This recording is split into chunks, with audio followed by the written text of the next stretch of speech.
It's not often that a new Commissioner of Corrections can sit with a more senior Commissioner of Corrections, and it is so important for us, I think, to recognize the past and the good work that has been done by previous commissioners and previous administrations. Let me say, first of all, it's a pleasure to be here, and we've had a few meetings with folks here, and you've got a good crew here. I'm impressed. Before we start maybe talking about some of those old days, maybe you can talk about where you've been since you were here as Commissioner. I went from here to New York with a foundation as the director of the Justice Program for the Edna McConnell Clark Foundation. And I stayed there for 20 years. And what kind of work did you do for that? We were going after two things. One is prison conditions through litigation. And there we made a real difference in prison conditions in this country. And the other was really a continuance of what I was doing when I was with the department here. And that was alternatives and pushing, trying to eliminate unnecessary incarceration. And then I left there and I came to the university. I was head of the Institute on Criminal Justice for 3 years at the law school here in Minneapolis. You have been termed the father of community corrections in Minnesota. Think back to those days when community corrections was being considered. What was the status of the state at that time, and what was the political climate? Yeah, in the environment, this was in the 1970s. Bearing in mind that it was the previous decade when the civil rights movement took place. And you had lawyers then who moved from the civil rights to prison rights. And so there was a lot of interest in prison reformation, which was nice. It's a nice context in which to work. In 1972, Attica took place. And I think today, people who are new to corrections, that probably means something to them even to this day. It was such a disaster. One of the things I said to the governor when I was appointed commissioner, having had the experience, having watched the experience of Attica, if we have an incident at Stillwater, which is a troublesome prison at the time, turned out, I found after I left the state that we had one of the highest killing rates in the country per person in Stillwater. It was in bad shape. And that's not the negative part of it. But what I was getting to is that as a result of Attica, or as a result of some of the prisoners' rights interests, it was an environment where you could get some things done.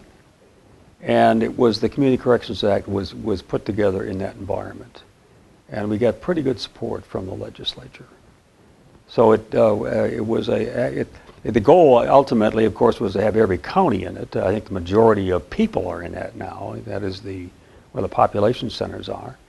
But the idea was that we wanted to have most of the offenders treated where they live and would be going back to, and then provide the resources that could take place there. The other legacy of mine is Oak Park Heights. And that was built, we got the funding for that, with the realization that we had inmates who didn't want to meet in the street.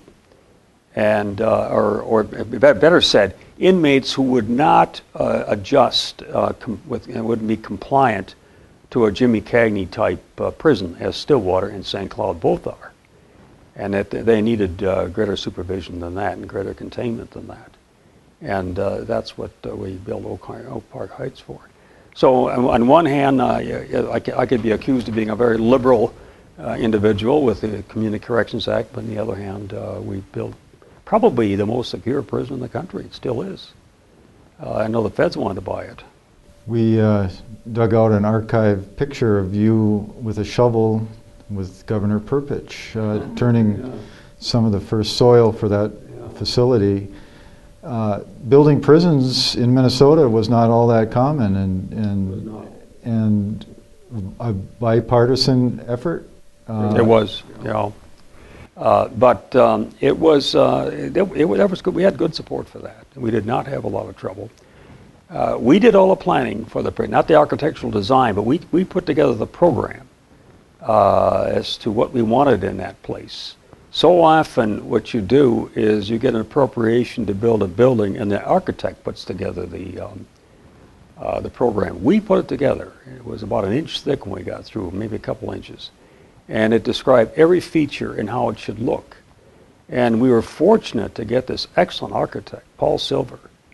And when he came back, and he ran around the grounds there and the property we had a lot of it out there in Stillwater area, and came back with this underground prison and blew us out of the room. Couldn't believe it. Whoa! But you looked at this thing and thought, this is a very clever, it's a terrific design. There are some staff that have done almost their whole careers since Oak Park opened Really? that are still there. You know?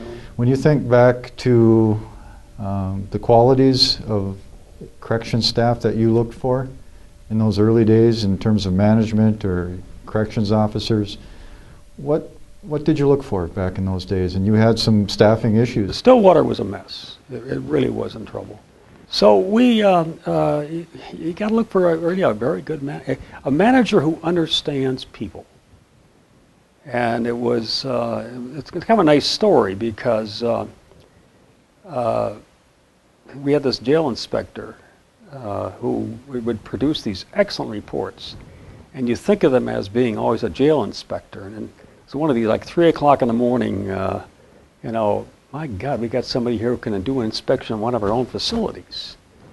And so Frank Wood is his name, and Frank did an inspection of the prison, pointed out some things that need to be done, and ultimately he was appointed warden. And Frank, I really embodied the kind of qualities that we were looking for. He had good experience. He was a taskmaster. Detail was very important to him. You know, the old adage, take care of the details and the big things take care of themselves. And he treated people with respect, both inmates and staff.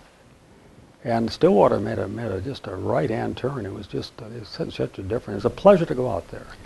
You've obviously made a mark in the community. You've made your mark on this department, and I dare say you've made a mark on the state of Minnesota. And I really believe that justice is being delivered here with your mark on it. It's been a real pleasure to have this conversation with you this afternoon.